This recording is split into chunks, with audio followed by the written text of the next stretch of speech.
मुंबई महानगरपालिकेच्या माध्यमातून स्वयंरोजगाराला चालना मिळावी आणि स्थानिकांना हक्काचे काम मिळावे या उद्देशाने 9 मार्च रोजी मुंबई व्यापारी असोसिएशनच्या एका शिष्टमंडळाने उपमहापौर संजय घाडी यांची सदिच्छा भेट घेतली. असोसिएशनचे अध्यक्ष अनिल फोंडेकर यांच्या नेतृत्वात झालेल्या या बैठकीत स्वयंरोजगाराविषयी एक सविस्तर निवेदन उपमहापौरांना सादर करण्यात आले. या महत्त्वपूर्ण चर्चेत महाराष्ट्र शासन लघु उद्योग फिरते विक्री केंद्र, आरे स्टॉल आणि अन्नदाता आहार केंद्र उभारणीसाठी महापालिकेने कसा सपोर्ट करावा याचे प्रस्ताव प्रशासनासमोर मांडण्यात आले.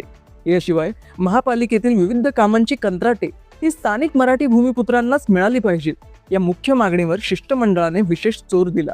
या निवेदनाची सकारात्मक दखल घेत उपमहापौर संजय घाडी यांनी लवकरच महापौर रितू तावडे यांच्याशी याविषयी चर्चा करणार असल्याचे आश्वासन दिले आहे. तसेच अधिक सविस्तर चर्चेसाठी या शिष्टमंडळाला पुन्हा निमंत्रित करण्यात येणार असल्याचेही त्यांनी स्पष्ट केले आहे.